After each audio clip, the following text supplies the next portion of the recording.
आचार्यं प्रणवं देवं आशुतोषशोभराप्रदं नमामि सच्चिदानन्दं श्रीप्रणवानन्दं विग्रहम्।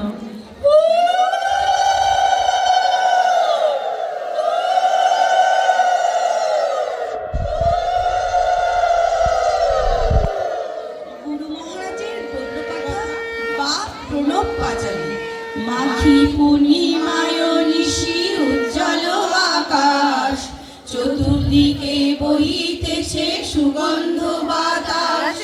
ঘরে ঘরে সন্ধ্যারতি করে ভক্তগণ, শঙ্খধ্বনি উলুধ্বনি করে সর্বজন।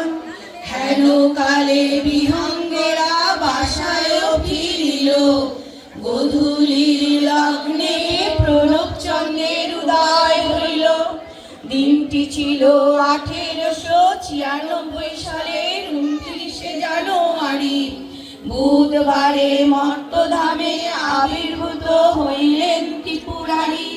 পিতা তার বিষ্ণুচরণ, মাতা সারদা দেবী, দুজনেরই পরম ভক্তি নীলরুদ্রের প্রতি।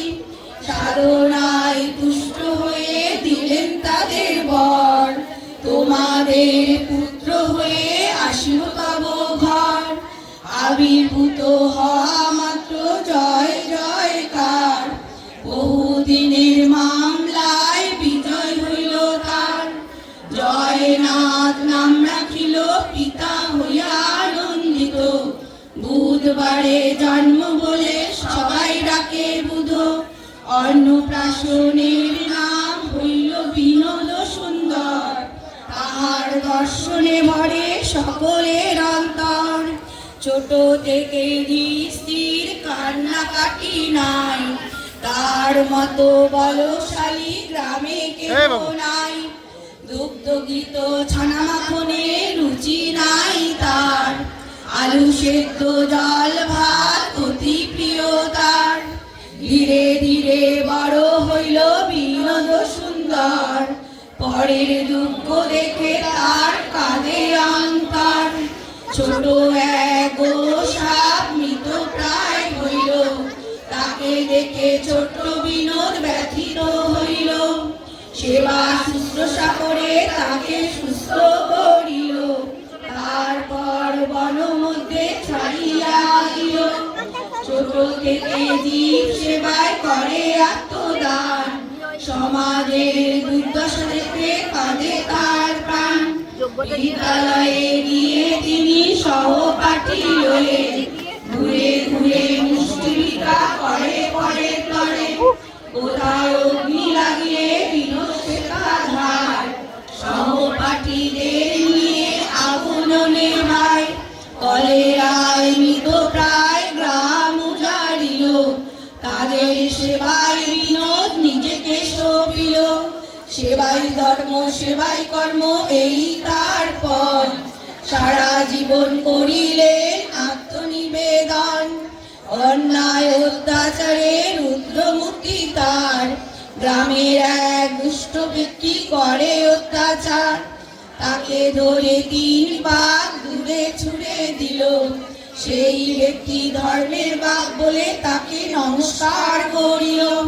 দিনে করে জীব সেবা, রাত্রে করে ধ্যান। 1913 সালে গোপীনাথজি দীক্ষা তারে দেন, সেই থেকে সাধনা কঠোর হইল তার। দিবানিশি সাধনায় থাকে নির্বিকার। দীক্ষা নিয়ে ফেরার পথে গয়ায় নামিল, গয়ার পাণ্ডারা তাকে নিয়ে টানাটানি করিল।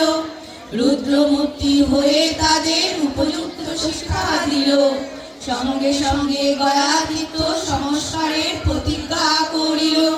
গিয়ে ফিরে বিনোদ সুন্দর সাধনায় ডুবিল, একটানা 7 দিন ধ্যানে মগ্ন রইল। পৌষ পূর্ণিমার দিন সংকল্প নিয়ে সাধনায় বসিল। 1916 সালে মাঘী পূর্ণিমার দিন তার সিদ্ধি লাভ হইল। সিদ্ধি লাভ করে তিনি প্রথম যে বাক্য উচ্চারিল, তাহাই যুগাঙ্গিত মহামন্ত্র চতুষ্টয় নামে খ্যাত হইল। 1917 সালে মানব সেবার উদ্দেশ্যে ভারত সেবাশ্রম সংঘ প্রতিষ্ঠা করিল। আজ তার ব্যক্তি সারা বিশ্বে ছড়াইয়া পড়িল। যেখানেই বন্যা খরা প্রাকৃতিক দুর্যোগ, সেখানেই আশ্রমের পক্ষ থেকে সেবা কাজ করে ব্যাপক। 1924 সালে এলাহাবাদ অর্থকুম্ভে গোবিন্দানন্দ গিরির নিকট সন্ন্যাস গ্রহণ করে। পরমানন্দ নামে জগতে হইল প্রকাশ, বিন্দুমাত্র বিশ্রামের নেই অবকাশ। দিকে দিকে সেবাশ্রম প্রতিষ্ঠা করিল, যুব সমাজকে তার আদর্শে অনুপ্রাণিত করিল। ওম হর গুরু শঙ্কর শিব শম্ভু, এই যুগের তারক ব্রহ্ম নাম প্রচারিল। এই নাম যেবা করে ভক্তিযুক্ত মনে, বিপদের নাশ হয় জেনে রেখো সবে। ছিন্ন ভিন্ন হিন্দু জাতিদের দেখে তার প্রাণ কাঁদিল। তাদের একত্রিত করিবার জন্য হিন্দু মিলন মন্দির গঠন করিল। সারা জীবন মানব সেবায় নিজেকে সঁপে দিল। জাতি ধর্ম বর্ণ নির্বিশেষে সকলের সেবা করিল। তার আশীর্বাদে আজও সেই সেবা চলিতে লাগিল। দেশ বিদেশে তার সেবা ছড়াইয়া পড়িল। স্বয়ং দেবাদিদেবের কৈলাসে ছেড়ে বালিপুরে গেলেন তিনি প্রণবানন্দজির উদ্ধরে। কলিহত জীবকে তিনি উদ্ধারিবে বলে এলেন তিনি ধরাধামে ত্রিশূল হাতে লয়ে। ত্যাগ সংযম সত্য আর ব্রহ্মচর্যের দিলেন শিক্ষা, ইহাই মুক্তির পথে প্রকৃত দীক্ষা। তিনি ব্রহ্মা, তিনি বিষ্ণু, তিনি মহেশ্বর, তাকে ভক্তি ভরে স্মরণ করো হয়ে নিরন্তর। প্রতি বুধবারে মিলে ফুলবেল পাতা নিয়ে ব্রত কথা শুনিবে হয়ে এক মনে।